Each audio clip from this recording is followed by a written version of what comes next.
ماشاء اللہ سبحان اللہ.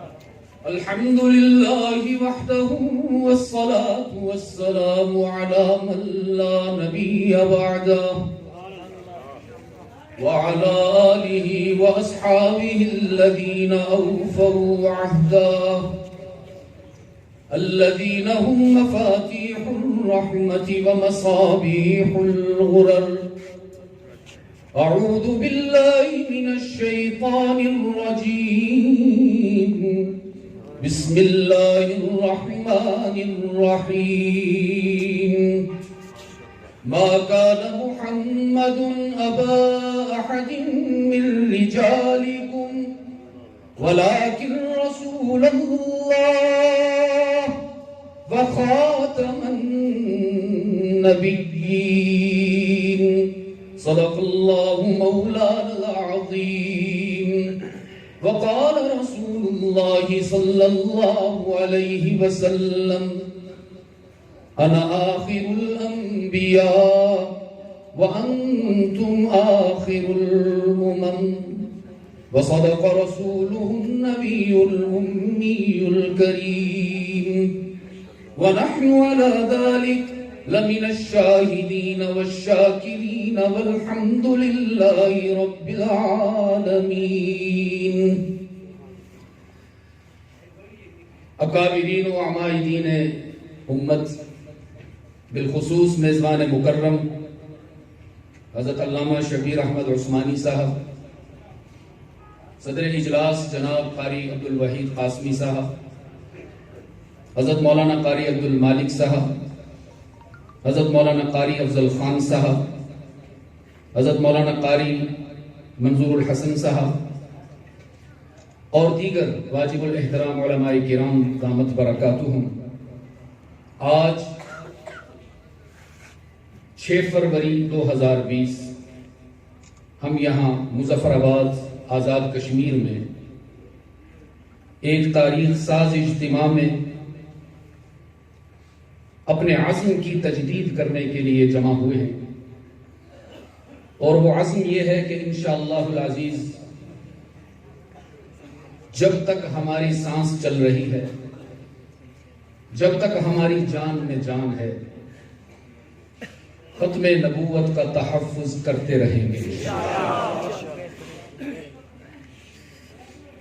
میرے والد گرامی سفیر اسلام علامہ سید عبدالمجید ندیم نور اللہ مرقدہ کے بارے میں مجھ سے قبل جو کچھ کہا گیا وہ یقیناً حقیقت پر مبنی تھا. وہ کسی تعارف کے محتاج نہیں تھے. آپ سب بہت اچھی طرح انہیں جانتے ہیں. آزاد کشمیر کے مختلف علاقوں میں جانا ہوتا ہے تو تمام احباب مجھے بتاتے ہیں کہ آزاد کشمیر کا کوئی گھر ایسا نہیں جہاں ان کی کیسٹ آج بھی نہ چلتی ہو. لیکن میرے بارے میں جو کہا گیا یہ ان کا حسن ظن تھا. عزیز دوستو، عقیدہ ختم نبوت یہ ہمارے ایمان کی اساس ہے. بات صرف عقیدہ کی نہیں ہے، بات ہمارے وجود اور ہماری بقا کی ہے. میں بلا تکلف کہہ دینا چاہتا ہوں کہ جس طرح ہمارا یہ عقیدہ ہے کہ اللہ کے بعد معبود کوئی نہیں، نہ طفیلی، نہ ذلی، نہ بروزی، یہی عقیدہ ہے نا آپ کا.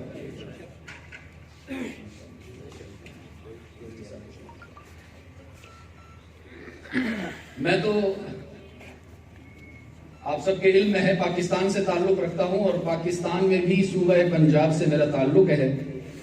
اور جب ہم صوبہ پنجاب میں بیان کرتے ہیں تو وہاں قبرستان میں اذان نہیں دیتے ہیں، وہاں ہم زندوں میں بات کرتے ہیں. سبحان اللہ. تو میں جب یہاں حاضر ہوا میں نے پوچھا اپنے میزبان محترم سے کہ بیان جمالی ہونا چاہیے یا جلالی ہونا چاہیے. سبحان اللہ. تو انہوں نے کہا کہ یہ جو آزاد کشمیر کا علاقہ ہے یہ پنجاب سے مماثل ہے، موسم میں بھی اور اپنا جذبات میں بھی. لیکن معذرت کے ساتھ آپ حضرات کی خاموشی مجھے حیران کیے ہوئے ہیں. میں آپ سے پوچھنا چاہتا ہوں کیا یہی عقیدہ ہے کہ اللہ کے بعد اب اور کوئی معبود نہیں؟ ہاتھ بلند کر کے ذرا. ہمارا یہ ایمان ہے کہ رب کائنات کے بعد اب قیامت تک ہم کسی کو معبود نہیں مانتے، نہ ذلی، نہ طفیلی، نہ بروزی. بالکل اسی طرح یہ بھی ہمارا ایمان ہے کہ اب محمد مصطفیٰ کے بعد قیامت تک کسی جھوٹی نبوت کی کوئی گنجائش نہیں ہے. اللہ کے بعد معبود کوئی نہیں اور محمد کے بعد محبوب کوئی نہیں. کیسے ہو سکتا ہے؟ ایسا محبوب اللہ نے کسی اور کو بنایا ہی نہیں. میں کہا کرتا ہوں نادانی کی بات ہے، مرزا کو اپنا قائد سمجھتے ہیں لوگ.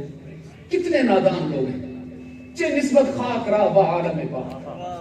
کہاں وہ گرداسپور کی بدبودار شخصیت اور کہاں میرے آقا.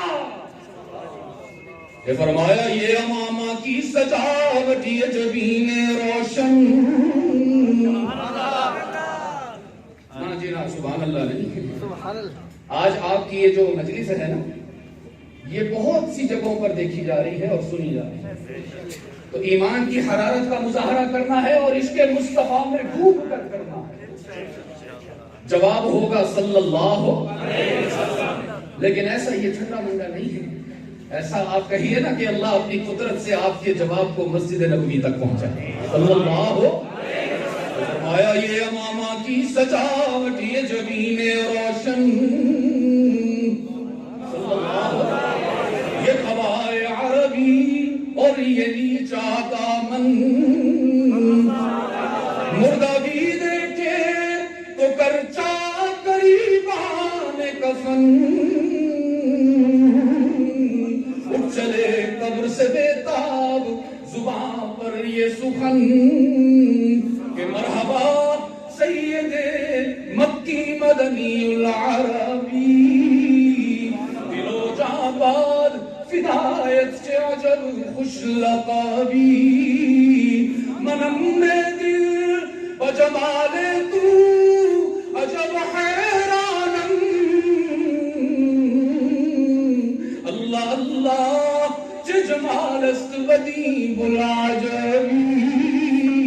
صلی اللہ علیہ وسلم. اللہ کا وہ محبوب کہ ساری کائنات اپنے رب کے رضا کے حصول میں مصروف نظر آتی ہے.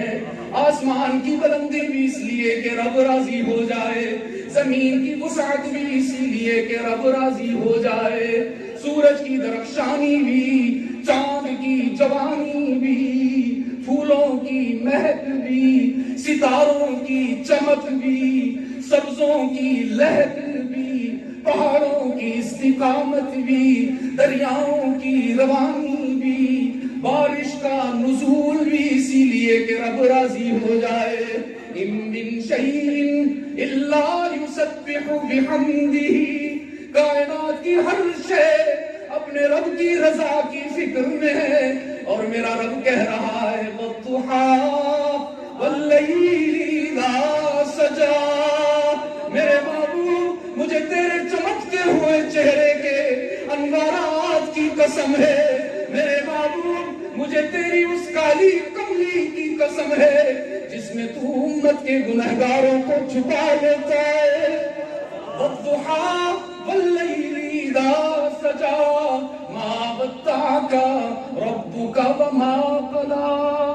آگے ماشاءاللہ پڑھیے نا. اتنے حیران کیوں بیٹھے ہوئے؟ ایک تو میں حضرت جہاں پہلی حاضری ہوتی ہے میں بہت پریشان ہوں. سارا مجمع دیکھ رہا ہوتا ہے اس کی آواز شاہ صاحب سے ملتی ہے کہ نہیں. جو مقصد ہے اس پر نہیں آ رہے ہوتے. میرے عزیز دوستو یوں تو پورا قرآن میرے نبی کی شان سے بھرا ہوا ہے، لیکن میں اپنے ایمان کی بات بتاؤں. یہ جو سورہ میں آپ کے سامنے پڑھ رہا ہوں نا والضحیٰ، یہ رحمت عالم صلی اللہ علیہ وسلم کی شان بیان کرنے میں تمام صورتوں کی سردار نظر آتی ہے. ما ودعک ربک وما قلی وللآخرۃ خیر لک من الاولی. آگے ہائے پڑھو نا. وَلَسَوْفَ يُعْطِيكَ رَبُّكَ فَتَرْضَىٰ. رب العالمین فرما رہے ہیں میرے محبوب ساری کائنات مجھے راضی کر رہی ہے نا. دیکھو آدم آنسو بہا رہا ہے، ہاتھ اٹھا کر عرض کر رہا ہے ربنا ظلمنا انفسنا وان لم تغفر لنا وترحمنا لنكونن من الخاسرین۔ آدم کی توبہ بھی اس لیے کہ اللہ راضی ہو، نوح کی دعوت بھی اس لیے کہ کون راضی ہو، یونس کی دعائیں بھی اسی لیے کہ کون راضی ہو، ایوب کا صبر بھی اسی لیے کہ کون راضی ہو، یعقوب کی دعائیاں بھی اسی لیے کہ کون راضی ہو، موسیٰ کا جلال بھی اسی لیے کہ کون راضی ہو، اور یوسف کا جمال بھی اسی لیے کہ کون راضی ہو، عیسیٰ کا زہد و ورع بھی اسی لیے کہ کون راضی ہو۔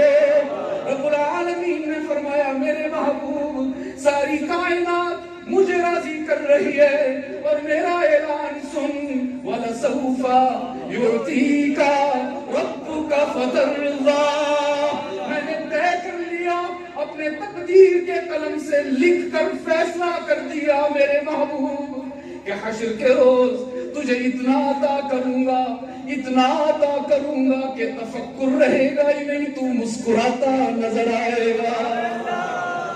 ایسا کوئی ہو تو ہم مقابلہ کریں نا، اللہ نے ایسا کوئی بنایا ہی نہیں۔ رب العالمین نے فرمایا والتین والزیتون وطور سینین وہذا البلد الامین، میرے محبوب مجھے انجیر کی قسم، زیتون کی قسم، طور سینین کی قسم، شہر مکہ امین کی قسم، لقد خلقنا الانسان فی احسن تقویم، رب العالمین نے فرمایا میں نے اپنے محبوب کو اتنا خوب بنایا، اتنا خوب بنایا کہ اس سے زیادہ خوب کی توقع تم مجھ سے بھی نہ رکھنا۔ وہ کسی روشن ضمیر نے کہا تھا نا کہ رخ مصطفیٰ ہے وہ آئینہ، کیا ویسا دوسرا آئینہ، رخ مصطفیٰ ہے وہ آئینہ، کیا ویسا دوسرا آئینہ، نہ ہماری بزم خیال میں، نہ دکان آئینہ ساز میں۔ گویا محبوب کو دیکھ کر یوں لگتا ہے اللہ نے جس سانچے میں محمد عربی کا سراپا بنایا، محبوب کو بنانے کے بعد اللہ نے وہ سانچہ ہی توڑ کر پھینک دیا اور اعلان کر دیا اب قیامت تو آ سکتی ہے، اب سورج بے نور ہو سکتا ہے، ستارے ٹوٹ ٹوٹ کر گر سکتے ہیں، سمندروں میں آگ بھڑک سکتی ہے، لیکن اب قیامت تک محمد کے بعد کوئی اور نبی۔ اے کاش کہ آپ کا جواب اتنا بلند ہوتا کہ آواز قادیان تک پہنچ جاتی، بلکہ قادیان کو چھوڑیے اس کے پروردہ تک پہنچ جاتی۔ ذرا ایمانی حرارت کے ساتھ جواب دیجیے کہ قیامت آ سکتی ہے، محمد کے بعد کوئی اور نبی؟ ابھی بھی کچھ کمی ہے، ابھی بھی کچھ ساتھی شرما رہے ہیں، گھبرا رہے ہیں کہ پتہ نہیں میری آواز کیسی لگے گی، اور میں کہتا ہوں ختم کر دیجیے شرم، بن جائیے حبیب ابن زید انصاری۔ ہاں، تحفظ ختم نبوت کے راستے کا پہلا شہید جب مسیلمہ کذاب کے غنڈوں نے یمن کے سفر سے واپسی پر حبیب ابن زید، جانتے ہو حبیب ابن زید کو؟ کس کا بیٹا ہے؟ ہائے عثمانی صاحب، عظیم مائیں ہی عظیم بیٹے جنم کرتی ہیں۔ حبیب ابن زید انصاری بیٹا ہے خاتون احد سیدہ ام عمارہ رضی اللہ تعالی عنہ، کہ رحمت عالم صلی اللہ علیہ وسلم نے احد کے میدان پر نظر دوڑائی اور پھر فرمایا میرے صحابہ تمہاری جرت بھی سلامت، تمہاری بہادری بھی سلامت، تمہاری استقامت بھی سلامت، لیکن میں ام عمارہ کو نہیں بھول سکتا ہوں۔ احد کے میدان میں جہاں نظر اٹھاتا تھا ام عمارہ بجلی کی طرح تڑپتی ہوئی کونگتی ہوئی نظر آتی تھی۔ خراج تحسین پیش کیا، خراج تحسین پیش کیا، شاباش ام عمارہ شاباش، آج تیری بہادری پر محمد فرش پہ خوش ہو گیا، رب عرش پہ خوش ہو گیا۔ پھر فرمایا مانگو، آج اللہ کی رحمت بے قرار ہے، وہ تمہیں دینا چاہتا ہے، مانگو ام عمارہ، ام عمارہ کی آنکھوں میں آنسو آ گئے، عرض کی اللہ کے محبوب حشر کے روز آپ کے قدموں سے اٹھنا چاہتی ہے۔ اس کا بیٹا ہے حبیب ابن زید انصاری۔ مسیلمہ کذاب کے گنڈوں کے ہتھے چڑھ گئے، دربار میں لایا گیا۔ مسیلمہ نے سامنے کھڑا کیا، پوچھا من انتا، کون ہو تم؟ فرمانے لگے حبیب، کہنے لگے کہاں سے ہو؟ مسیلمہ نے پوچھا کہاں سے ہو؟ فرمایا من مدینہ المنورہ، مدینہ سے ہوں۔ کہنے لگا حل تعرف محمد کو جانتے ہو؟ حبیب نے مسکرا کے کہا بس اسی کو تو جانتا ہوں، باقی جس کو بھی جانتا ہوں انہی کے طفیل جانتا ہوں۔ ارے تم مخلوق کی بات کرتے ہو، میں نے تو خالق کا عرفان بھی انہی سے سیکھا ہے۔ کہنے لگا کون ہے؟ تو پھر قرآن کی زبان میں آواز، فرمایا محمد رسول اللہ، محمد اللہ کے رسول ہے۔ اس کے چہرے پر لگا مجھے بھی رسول مانو، میں بھی اللہ کا رسول ہوں۔ حبیب ابن زید نے آپ کی طرح جواب نہیں دیا، شرما کے خبر۔ حبیب ابن زید نے ببانے دہل فرمایا بل انت کذاب، تو جھوٹا ہے، اس لیے کہ میرے رب کا فرمان ہے ما کان محمد ابا احد من رجالکم ولکن رسول اللہ، آگے وخاتم النبیین۔ آپ نے تو اور میں نے تو آیت پڑھ لی نا، ہائے میں وہ کیفیت کہاں سے لاؤں؟ ایک کذاب کے سامنے ایمان کے جوش اور ولولے کے ساتھ دایاں ہاتھ بلند کر کے حبیب ابن زید نے یہ گواہی دی کہ اشہد ان لا الہ الا اللہ واشہد ان محمدن عبدہ۔ جیسے ہی اس نے یہ کہا مسیلمہ نے تلوار اٹھائی اور حبیب کا دایاں ہاتھ کاٹا۔ کہنے لگا آپ کیا کہو گے؟ حبیب نے فرمایا مسیلمہ اب تو میرے عشق میں خون شامل ہو گیا، پہلے میرا عشق بے رنگ تھا، اب تو اس میں خون شامل ہو گیا۔ اشہد ان لا الہ الا اللہ واشہد ان محمدن عبدہ۔ اس نے تلوار سے دوسرا ہاتھ جوڑا۔ عزیزان گرامی، قربان جاؤں حبیب ابن زید انصاری رضی اللہ تعالی عنہ پر دونوں کٹے ہوئے بازو ملائے اور آسمان کی طرف اٹھا کر کہنے لگے اشہد ان محمدن عبدہ ورسولہ لا نبی بعدہ لا رسول بعدہ لا کتاب بعد کتابی لا شریعت بعد شریعتی لا امت بعد امتی۔ مسلمان پاگل ہو گیا، غصے میں پاگل ہو گیا، فحشی ہو گیا، خنجر نکالا اس نے اور حبیب ابن زید کو گرا کر اس کے سینے پر چڑھ بیٹھا اور خنجر ان کے سینے میں اتارتا رہا جب تک حبیب کی جان و تن کا رشتہ قائم رہا۔ وہ یہی اعلان کرتا رہا کہ ما کان محمد ما کان محمد ابا احد من رجالکم ولکن رسول اللہ وخاتم النبیین۔ تو کذاب ہے، تیرے جھوٹا ہونے میں کوئی شک نہیں، تو کائنات کا سب سے بڑا کذاب ہے اور کائنات کا سب سے بڑا صادق اور امین محمد مصطفیٰ ہے۔ جو ان کے در پہ آ جائے اس کو پھر کہیں اور جانے کی ضرورت نہیں رہتی۔ کسی نے پوچھا تھا نا حضرت بلال سے کہ محمد کے قدموں میں آئے ہو کیا ملا، اسلام قبول کیا کیا پایا؟ بلال حبشی نے فرمایا محمد ملا تو سب کچھ ملا۔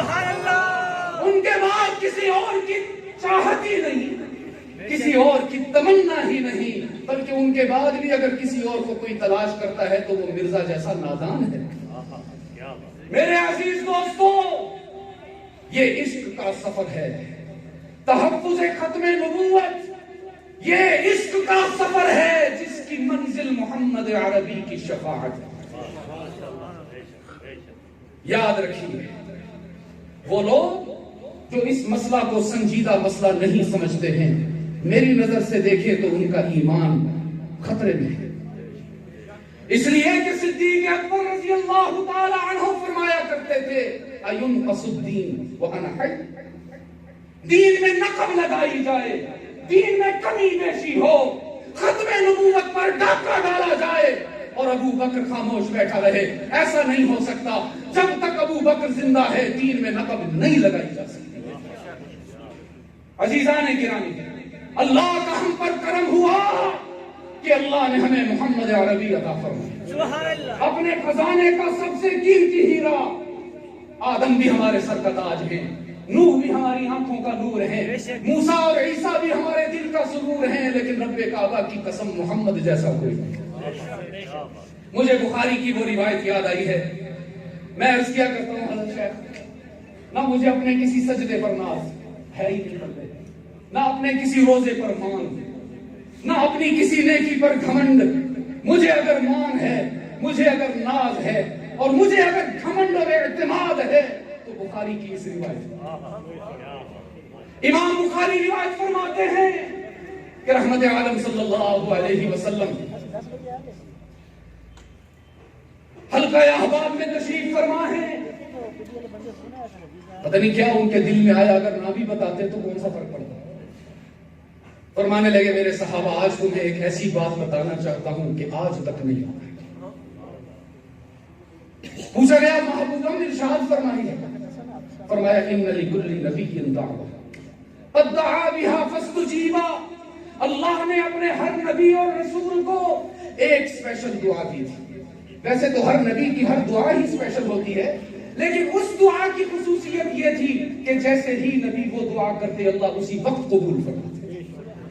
پھر فرمایا قد دعا بها فاستجیب، تمام انبیاء اور رسول نے اپنی وہ اسپیشل دعا استعمال بھی کر لی اور اللہ نے قبول بھی کر لی۔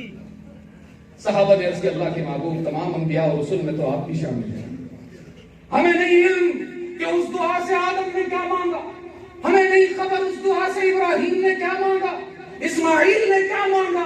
اللہ کے محبوب ہمیں یہ بتائیے اس دعا سے محمد مصطفیٰ نے کیا مانگا صلی اللہ علیہ وسلم۔ رحمت عالم صلی اللہ علیہ وسلم کی آنکھوں میں آنسو اترا ہے اور فرمایا میرے صحابہ میں نے آج تک وہ دعا استعمال نہیں کی۔ عرض کیا کیوں اللہ کے محبوب؟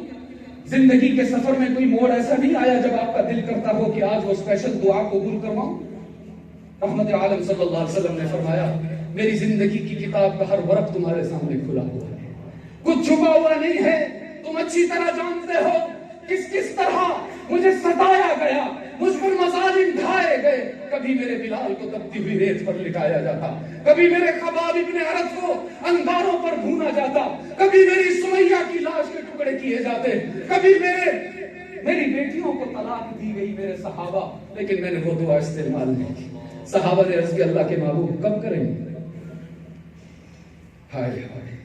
رحمت عالم صلی اللہ علیہ وسلم نے فرمایا فجعلت دعوتی شفاعۃ لامتی یوم القیامہ۔ حضرت میں اتنا تنگ دست ہو جاتا ہوں کہ الفاظ کا ترجمہ کرنے میں۔ رحمت عالم نے فرمایا میرے صحابہ میری امت کو اطلاع دینا، میری امت کو خبر دینا، وہ امت جو محبوب کی سنتوں کو اپناتے ہوئے شرماتی ہے، جنہوں نے اپنے آئیڈیل ہی تبدیل کر لیے، جنہوں نے محبوب کے نقش پا ہی بھلا دیے، اس امت کو بتانا کہ تمہارا آقا، تمہارا نبی، تمہارا محبوب اپنی کسی ذاتی ضرورت کے لیے وہ دعا استعمال نہیں کر کے گیا، اس نے وہ دعا سنبھال کے رکھی ہے۔ کل جب قیامت کا دن ہوگا اور میرے کسی گنہگار امتی کو اس کے گناہوں کی بدولت جہنم کی طرف لے جایا جا رہا ہوگا، اس روز محمد ہاتھ باندھ کے کھڑا ہو جائے گا اور کہے گا الہ العالمین تیرا دیا ہوا تحفہ میں نے دنیا میں استعمال نہیں کیا تھا، آج کرنا چاہتا ہوں، میری دعا قبول فرما اور میری ساری امت کو جہنم سے بچا کر جنت میں داخل فرما۔ ایسے محبوب کو چھوڑ دیا اور چلے گئے ایک نادان کے پیچھے جس کو اپنے کوٹ کے بٹن ٹانکنے کی بھی تمیز نہیں۔ آپ پڑھیے تو صحیح، وہ تو عقل مند ہونا تو دور کی بات ہے، اس بیچارے کو تو اتنا بھی سینس نہیں ہے کہ گڑ کس لیے استعمال کرنا ہے اور مٹی کا ڈھیلا کس لیے استعمال کرنا ہے. یہ بہت سنجیدہ سٹیج ہے، میں اس لیے بہت محتاط گفتگو کر رہا ہوں. میں ان لوگوں کو بھی یہ دعوت دیتا ہوں کہ راہ راست پر واپس تشریف لے آئیں. آپ اپنا راستہ بھولا بیٹھے لیکن اب بھی وقت ہے. موت سے پہلے ہمارے اکابر موجود ہیں. اگر آپ کے ذہن میں کوئی تحفظات ہیں تشریف لے آئیں. ہم آپ کو دل کی خوشی سے ویلکم کریں گے. آپ کے تمام تحفظات کو کنسیڈر بھی کریں گے اور اس کا جواب بھی پیش کریں گے انشاءاللہ. آپ کو مایوس نہیں ہونے دیں گے. شرط یہ ہے کہ اپنے دل کا برتن صاف کر کے دیں. اگر برتن ٹیڑھا ہو جائے نا عزیز دوستو، کسی نے شیخ سعدی سے کہا تھا کہ جی کیا بات ہے، قرآن تو وہی ہے جس کو صحابہ پڑھتے تھے تو جنگل کے درندے بھی بات مانتے تھے، اسی قرآن کو ہم پڑھتے ہیں، ہماری بات تو اہل و عیال نہیں مانتے. تو قرآن بدل گیا؟ تو شیخ سعدی نے فرمایا تھا نہیں، قرآن نہیں بدلا، مسلمان بدل گیا. فرمایا 12 کے در لطافت تبعش خلاف نیست، 12 کے در لطافت تبعش خلاف نیست، در باغ لالا روید و در شور بوم خس. شیخ سعدی نے فرمایا آسمان سے برسنے والی بارش کا رنگ بھی ہے، اس کا ذائقہ بھی ہے، اس کی خوشبو بھی ہے، لیکن یہی بارش جب باغات میں برستی ہے تو پھول کھلتے ہیں، خوشبو اٹھتی ہے، لیکن یہی بارش جب کوڑے کے ڈھیر میں برستی ہے تو خوشبو نہیں اٹھتی، تعفن اٹھتا ہے، بدبو اٹھتی ہے. شیخ سعدی نے فرمایا قرآن کا حال بھی بارش کی طرح ہے. قرآن کا حال بھی بارش کی طرح، قرآن کا حال بھی بارش کی طرح ہے. شیخ سعدی نے فرمایا اس قرآن کو جب ابو جہل سنتا ہے تو زندیق بنتا ہے، ابو بکر سنتا ہے تو صدیق بنتا ہے. بات ہے ظرف کی، بات ہے برتن کی. دل کا برتن سیدھا ہوگا تو اس میں قرآنی تعلیمات کا دودھ آئے گا تو ابو بکر جیسا مکھن تیار ہوگا نا. میں تمام قادیانیت کے پیروکاروں کو دعوت دیتا ہوں وہ تشریف لائیں، وہ راہ راست پر آ جائیں، صراط مستقیم کو اپنا لیں کہ وہ ہمارے بھائی ہم ان کے. یہ تو سعادت مندی ہے ہمارے وزیر اعظم آزاد کشمیر جناب محترم راجہ فاروق حیدر صاحب کی کہ اللہ نے انہیں اس قابل سمجھا کہ اپنے محبوب کی ختم نبوت کے تحفظ کا مجاہد بنائے. ورنہ ان سے پہلے بھی کئی گزرا آئے، ان سے پہلے بھی کئی حکومتیں آئیں، لیکن ای سعادت بزور بازو نیست. یہ اللہ کی عطا تھی ان پر کہ اللہ نے ان سے یہ کام لیا. لیکن میں عرض کر دینا چاہتا ہوں اگر کسی کو یہ خام خیالی ہے نا کہ ہم جو چاہیں قوانین میں ترمیم کرتے رہیں، مسلمان بڑے آرام سے اس کو ہضم کر لیں گے، تو آج کے اجتماع کے حوالے سے میں ان تمام غلط فہمیوں کے شکار حکمرانوں کو یہ نوید سنا دینا چاہتا ہوں کہ انشاءاللہ تحفظ ختم نبوت کی عقیدت پر کوئی سمجھوتا نہیں ہوگا. آپ کا بھی یہی عقیدہ ہے؟ میں سب کو یہ بتا دینا چاہتا ہوں کہ اس عقیدہ کے تحفظ کے لیے اگر ہمیں اولاد قربان کرنی پڑی تو ہم کریں گے. آواز تو نکل رہی تھی تو ایسے اولاد کیسے قربان؟ حضرت تو حیران بیٹھے ہیں کہ اتنی ٹھنڈ تو ہے نہیں جتنا آپ کا ایمان ٹھنڈا ہوا پڑا. میرے عزیز دوستوں ذرا گرج کر برس کر پیغام پہنچانا ہے کہیں. ختم نبوت کے تحفظ کے لیے اگر اولاد قربان کرنی پڑی تو اگر کاروبار قربان کرنا پڑا تو اگر خاندان قربان کرنا پڑا تو اور اگر اپنی جان بھی دینی پڑی تو انشاءاللہ ہر قربانی دیں گے، ہر پرصراط عبور کریں گے، لیکن اپنے محبوب کی ختم نبوت پر کوئی کمپرومائز نہیں کریں گے. تو ہاتھ بلند کیجئے ذرا. میں آپ سے وعدہ لینا چاہتا ہوں کہ آپ میرے ساتھ کہیں گے اے اللہ ہم وعدہ کرتے ہیں جب تک ہم زندہ ہیں تیری توحید، تیرے محبوب کی ختم نبوت کے لیے اپنی جدوجہد جاری رکھیں گے. منکرین ختم نبوت کے خلاف اپنی جدوجہد جاری رکھیں گے. سب کا ارادہ ہو گیا اور ارادہ تو تبلیغ والے لیتے ہیں, سب کا وعدہ ہو گیا.